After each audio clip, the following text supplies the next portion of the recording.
पता नहीं था किसी को, जब फांसी लग गया तब पता आया कि भगत सिंह को तो फांसी लग गया। अब महात्मा गांधी कहे कि रे इरविनवा क्या किया है, तो भगत सिंह को जो गवाही दिया था ना, इनडायरेक्टली महात्मा गांधी भी चाहते थे कि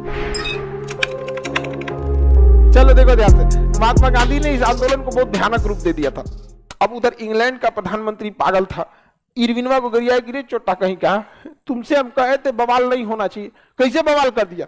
कहा कि साहब गलती हो गया, मार्च में आया था 1930 में हमारे पास 11 को मांग लेके, हमको लगा कि भगा दिए थे हम, गलती हो गया। कहा कि मंगाओ गांधी जी को, मंगाओ और उनकी बात मानो और उनको इंग्लैंड भेजो गोलमेज सम्मेलन में, क्योंकि इंग्लैंड में चल रहा था गोलमेज सम्मेलन। पहला गोलमेज सम्मेलन हुआ था 1930, पहला हुआ था 1930 और 30 में इंग्लैंड के प्रधानमंत्री जो थे रैमजे मैकडोनाल्ड, गोलमेज बनाए थे खूब बढ़िया राउंड टेबल, ऐसे टेबल था राउंड टेबल। राउंड टेबल होता है बराबरी के लिए, समझ में आ गया कि सब लोग बराबर जगह पे, इसमें कोई मतलब सीनियर जूनियर का जगह नहीं होता है, जहां से बैठिएगा आपका स्पेशल है। इसमें ये वाला यहां पे बैठ जाता है। तो इन्होंने क्या बनाया था, राउंड टेबल समिट, गोलमेज सम्मेलन 1930। प्रथम गोलमेज सम्मेलन कब हुआ था, 1930। रैमजे मैकडोनाल्ड ने भव्य स्वागत का इंतजाम किया था, व्यवस्था किया था खाने पीने का, और पूरी इंग्लैंड में ढिढोरा पीटा था, देखो कैसे हम भारत की समस्या को 2 मिनट में सॉल्व करते हैं। अभी बुलाए हैं गांधी जी को, सब आएगा गांधी जी, कांग्रेस को भी बुलाए हैं, वहां गांधी और कांग्रेस के सिवा बड़ा कोई नेता ही नहीं है, हम 2 मिनट में निपटा देंगे।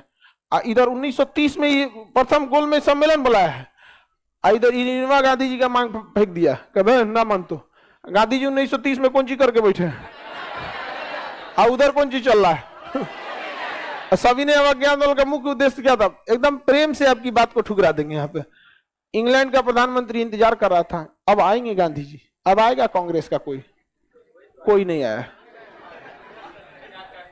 इंतजार करते रह गया। रैमजे मैकडोनाल्ड चुपचाप रह गए। विपक्ष का नेता था वहां पे विंस्टन चर्चिल, का हो मैकडोनाल्ड, गुलाम देश भी वैल्यू न दे रहा है आपको। अब आप बताइए, मोदी जी अगर बुलाएं नेपाल के प्रधानमंत्री को, वो अबे ना करे, एयरपोर्टे पे टुकुर टुकुर देखते रह जाए, तो विपक्ष वाला कहेगा कि नहीं कहेगा, बहुत दिक्कत हो जाएगा यहाँ पे। बेचारा रैमजे मैकडोनाल्ड जो था वो बहुत शर्मिंदा हुआ कि उसका बात कोई नहीं माना गया। फोन किया किसको, इरविनवा को, कि देख इरविन चोट्टा, 1931 में द्वितीय गोलमेज सम्मेलन कर रहे हैं, इसमें इरविन नहीं आया तो तोरा हम बिरयानी, इसमें अगर गांधी नहीं आए तो इरविन तोर बिरयानी बनेगा इरविन बिरयानी। अब इरविन बेचारा टेंशन में आ गया, क्योंकि इरविन के अगर गांधी द्वितीय गोलमेज में नहीं गए रहते ना, इरविन को पक्का मैकडोनाल्ड आके कर जाता, यहाँ पे दांते काट लेता, उसकी नौकरी चल जाती यहाँ पे। अच्छा, महात्मा गांधी को दिए थे कांग्रेस का कोई मत जाओ, कोई गया ही नहीं, उधर अंबेडकर साहब बस गए थे। कौन गए थे, अंबेडकर साहब, तेज बहादुर सब्रू भी थे, लेकिन बड़े नेता में कौन थे, अंबेडकर साहब, तो अकेले में क्या होगा। अब द्वितीय गोलमेज सम्मेलन आ गया 31 में। अब 1931 में, सितंबर 1931 में इसको रखा गया था, सितंबर 1931 में। कौन सा सम्मेलन, द्वितीय। अब इससे पहले ही इरविन जो था वो कहा कि गांधी जी देखिए ना, हम आपका मांग नहीं मांगे थे, इसमें गलती हो गया, हम एक काम करते हैं, आइए एक बार दोबारा विचार करते हैं, हमारा मती फिर गया था, हम आपकी बात ठुकरा दिए थे। तो गांधी और इरविन के बीच में दिल्ली में एक समझौता हुआ 5 मार्च 1931, 5 मार्च 1931। इसे कहा गया गांधी इरविन समझौता। ये बीपीएससी का क्वेश्चन है, 5 मार्च 1931। इसे हम दिल्ली पैक्ट कहते हैं, क्या कहते हैं, दिल्ली पैक्ट। इसी को हम कहते हैं गांधी इरविन समझौता, गांधी इरविन समझौता, गांधी इरविन समझौता।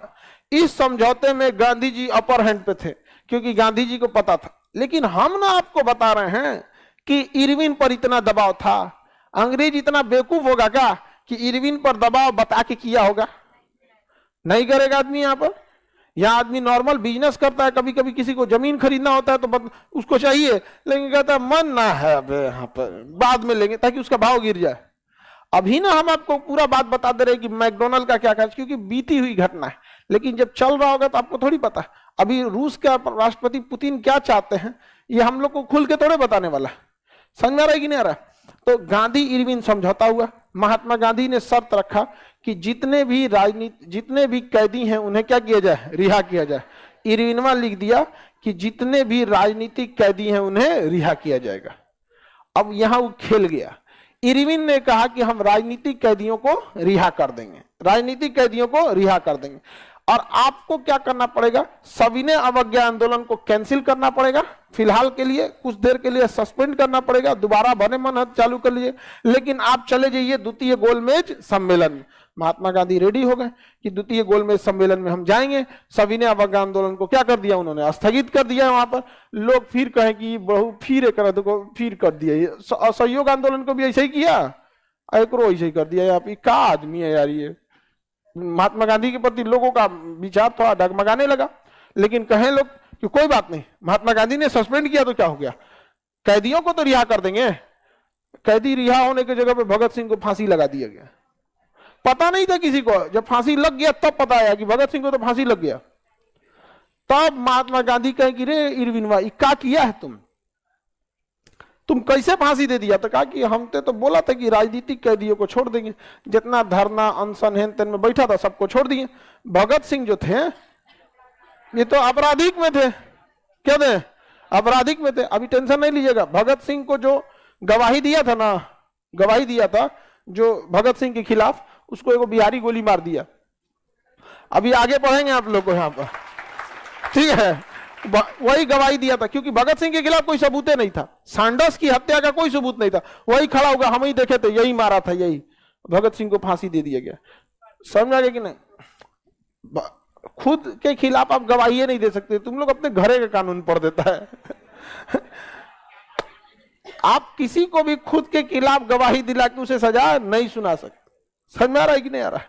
तो उसने कहा दिया यही मारे थे। तो बिहारी एगो देख लिया था कोर्ट में, कागी रुक तोरा बती तो ओके बुलाया बिहार में, आओ लिट्टी चोखा खिला दो। बेतिया में, मोतिहारी है ना जगह, चंपारण, बेतिया में गन्ना के खेत में गोली मार दी। उतना है, आके भगत सिंह के खिलाफ गवाही देता है आप। तो ऐसा ऐसा बहुत हुआ है। तो भगत सिंह को क्या लग गई, फांसी। हालांकि भगत सिंह को जब फांसी दिया गया तो जो जज थे उन जजों में एक आगा हैदर भी थे। क्या नाम था, आगा हैदर।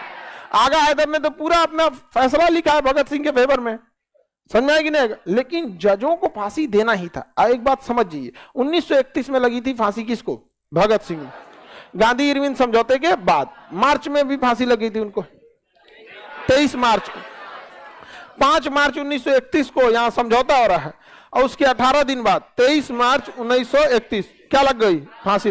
हालांकि 14 फरवरी को सजा सुनाया गया था, लेकिन गांधी इरविन समझौते के बाद ऐसा लग रहा था कि माफ हो जाएगा सजा, लेकिन माफ नहीं हुआ यहाँ पर।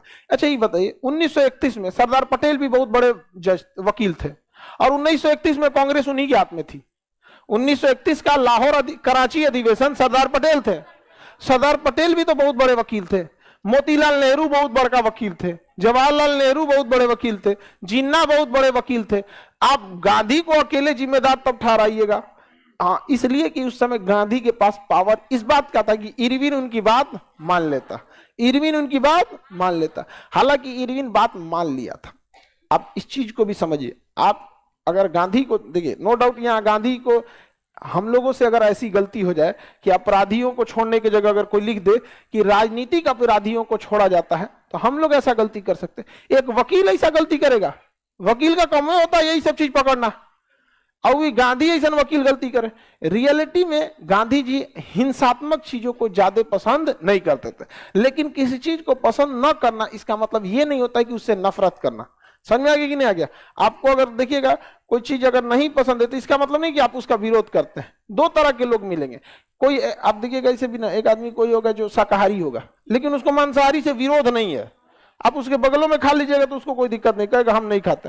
ऐसा होगा सब नहीं खाएगा, बगलिया में खा लेगा, 4 को सुनाएगा ये खा रहे हो, मर जाओगे, कैंसर हो जाएगा, फेफड़ा खराब होगा, लीवर खराब होगा, पाप पड़ेगा, कोड़ फूट जाएगा, पिछले जन्म में सियार पैदा हो गया, यही होगा। समझ में आ गया कि नहीं आएगा। इतना ज्ञान देगा जैसे लगेगा उम्र पे नहीं करेगा। 2 टाइप के लोग होते हैं यहाँ पे। तो वैसे महात्मा गांधी को हिंसा पसंद नहीं थी, लेकिन इनडायरेक्टली महात्मा गांधी भी चाहते थे कि हिंसा होती रहे ताकि अंग्रेज उनके पास आके आराम से बात करे। इसलिए महात्मा गांधी जी ने ऐसा नहीं था करो या मरो, हिंसात्मक नारा नहीं है। ये कौन सा हिंसा वाला, अहिंसा का है। लेकिन भगत सिंह को फांसी देना था अंग्रेजों को, तो फांसी उन्होंने दे दिया। क्योंकि अगर किसी हिंसात्मक चीज को, आप ही बताइए, आप जाके जापान पे कब्जा कर लीजिए या पाकिस्तान पे कब्जा कर लीजिए, आप जापान पे क्या बोलेंगे भाई, हम लोग का दोस्त है, आप जाके पाकिस्तान पे कब्जा कर लीजिए, ठीक है, समझिए, और वहां कोई आदमी एकदम खतरनाक काम करेगा, गोली उली मार देगा एकदम खतरनाक, जब भगत सिंह ने कैसे मारा, बम उड़ा दिए, असेंबली उड़ा दिए, संसद भवन और उड़ा दिया, क्या आप उसको सजा दीजिएगा या माफ कीजिएगा? क्योंकि अगर गुलाम बना के रखना है तो सजा बहुत भयानक देना पड़ता है। तो अंग्रेज फुल टू रेडी थे कि इनको तो हमको सजा देना है। अभी आप टेंशन क्या ले रहे हैं, गांधी जी को मारने का प्लान था और गांधी जी लगभग मार दिए थे सब, महात्मा गांधी को लगभग मार चुका था सब महात्मा गांधी भाग गए यहाँ पे। तो महात्मा गांधी से पहले अंग्रेजों ने क्या सस्पेंड कराया, सविनय अवज्ञा आंदोलन, सब जगह हल्ला हो गया। महात्मा गांधी ने कह दिया मैंने कैदियों की रिहाई की भी बात कर दी है, सब लोग गांधी जी की खुश हो गए। यहाँ पे सरोजिनी नायडू इतनी खुश हो गई, इरविन से इतनी खुश हुई कि इरविन को कह दिया कि भारत में एक महात्मा नहीं है, दो महात्मा है। एक महात्मा गांधी को चंपारण सत्याग्रह के बाद गांधी जी को महात्मा की उपाधि मिली गई थी, तो उन्होंने इतना खुश हो गई कि ऐसा वायसराय होना चाहिए। उन्होंने क्या कहा, दो महात्मा, क्या कहा, दो। तो बताइए, हम लोग तो इतिहास पढ़ रहे हैं ना, जो वहां था उस आंदोलन में, जो उस समझौता में था, वो इरविन से इतना अच्छा से प्रभावित हो गया कि लगता है कि ये छोड़ देगा। क्या आपको लगता है कि अगर पता रहता है कि इरविन भगत सिंह को फांसी देने वाला है तो सरोजिनी नायडू दो महात्मा कहती? नहीं कहते। इट मींस अंग्रेज के डबल फेस होते हैं, वो डबल फेस होते हैं। आप एक चीज लिख के रख लीजिएगा कि यूरोप वाले और अंग्रेज, अमेरिका कभी भी पाकिस्तान का साथ देंगे सब, कभी भी, चाहे वो कितना आतंकवाद फैलाते, क्योंकि उनको पता है कि उनका बाप जिंदा है भारत, उनको टक्कर देने वाला यही है। समझ में आ गया कि नहीं आ गया? क्योंकि उनकी जब उनका समय था तो उन्होंने राज किया था। समझ में आ गया कि नहीं आ गया? लेकिन अब पूरी दुनिया में डोमिनेट करेगा कौन? भारत। इसलिए डायरेक्ट तो भारत से लड़ नहीं सकते, तो किससे कहेंगे? पाकिस्तान से। तुम टॉर्चर करो, तुम टॉर्चर करते रहो। यहाँ पे इन लोग की दोहरी नीति होती है, एकदम इन लोगों से सोच समझ के रहना चाहिए। समझ में आएगी नहीं आ गया? खतरनाक आदमी। अच्छा, हम जब इस चीजों को समझाते हैं तो हमको कुछ जो राजदूत वगैरह होते हैं सब ना, वो कहते हैं सर आप ऐसा बात बोलते, हम लोगों को जवाब देना पड़ जाता है। तो कह दीजिएगा कि हम थोड़े बोले हैं, खान सर बोले हैं, जवाब कौन चीज देना, आपका हम रिश्तेदार हैं, हलदार। अरे भाई, आप म्याऊं म्याऊं करके जवाब देंगे? हमको पढ़ाना है, पूरे देश के लोगों का माइंडसेट हमको सेट करना है कि आप किसके प्रति हैं, किसके प्रति नहीं हैं। आप अपना काम कीजिए, हम सिखाने आए हैं कि आप अपने ऑफिस में बैठ के क्या कर रहे हैं। आप हमारे क्लासरूम में झांक लेते हैं, हम क्या पढ़ा रहे हैं। समझ में आया कि नहीं गया? हमारा काम है देश बदलना। आपको एगो डिपार्टमेंट दिख रहा है, हमको पूरा देश दिख रहा है, अंतर होता है। किसी को आगे बढ़िए, किसी को कोई दिक्कत नहीं है? देखो सर, अभी तक गोडसे नहीं आया, वो इंतजार कर रहा है गोडसे का इंतजार कर रहा है गोडसे का। अभी आपको ना जब रियलिटी पढ़ेंगे ना, तो आपको धर्म से थोड़ी सी दूरी बन जाएगी, ठीक है? रियलिटी धीरे धीरे पढ़ते चलिए। 1948 आने दीजिए, आते आते आपको ना धर्म से थोड़ा सा लगेगा यार, ये तो धर्म वरम कुछ खास चीज नहीं है, थोड़ा सा पीछे हट जाना चाहिए। आराम से भी समझते चलिए। यहां तो समझ में आ गया। अब महात्मा गांधी फांसी दे दिया गया। उसके 4 महीना बाद, 5 महीना बाद, सितंबर 1931, अब महात्मा गांधी तो सस्पेंड कर चुके थे सविनय अवज्ञा आंदोलन।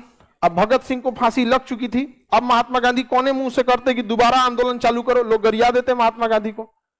अब महात्मा गांधी को उस समय अंग्रेजों ने सेफ्टी दिया था, पुलिस गार्ड। सोचिए महात्मा गांधी का कितना विरोध हुआ था कि महात्मा गांधी को गार्ड देना पड़ा था कि अरे भैया, भगत सिंह के गुस्सा इन पे मत उतार दो। समझ में? क्योंकि भगत सिंह को फांसी दी गई थी अंग्रेजों की वजह से। अब गुस्सा अगर गांधी जी पे उतर जाता तो गांधी जी की का गुस्सा उतार देता सब अंग्रेजों पे कि ये सब के पीछे यही है, सब यही सब, मारो ही नहीं सबको यहाँ पर। तो अंग्रेज ही सब चाहते नहीं थे सब। क्यों? क्योंकि द्वितीय विश्व युद्ध के बादल मंडरा रहे थे। ऐसे भारत वालों को तो उन्होंने कभी ध्यान ही नहीं दिया। उनको कहा यार इनको तो कभी देख लेंगे हम लोग। समझ आए कि नहीं? द्वितीय विश्व युद्ध बहुत बड़ा कारण बना हम लोग के आजादी में, बहुत बड़ा द्वितीय विश्व युद्ध वहां पर। तो अंग्रेजों ने, हम महात्मा गांधी कहाँ गए? द्वितीय गोलमेज सम्मेलन में इंग्लैंड गए। द्वितीय गोलमेज सम्मेलन में कहाँ पहुंचे? इंग्लैंड। यहां अंग्रेजों का असली खेल चालू हुआ। फर्स्ट गोल मैच कब हुआ था? फर्स्ट गोल मैच, क्या इसमें कांग्रेस का कोई गया? द्वितीय गोल मैच कब हुआ? 1931, सितंबर 1931। इसमें महात्मा गांधी गए थे। 7 सितंबर 1931। देखिए 100 से 7, 100 से सितंबर। और एस राजपूताना नामक जहाज से गए थे। एस राजपूताना नाम से। देखिए एस से होता है 7, एस से होता है सितंबर, और एस से होता है एस राजपूताना नामक जहाज से गए थे महात्मा गांधी।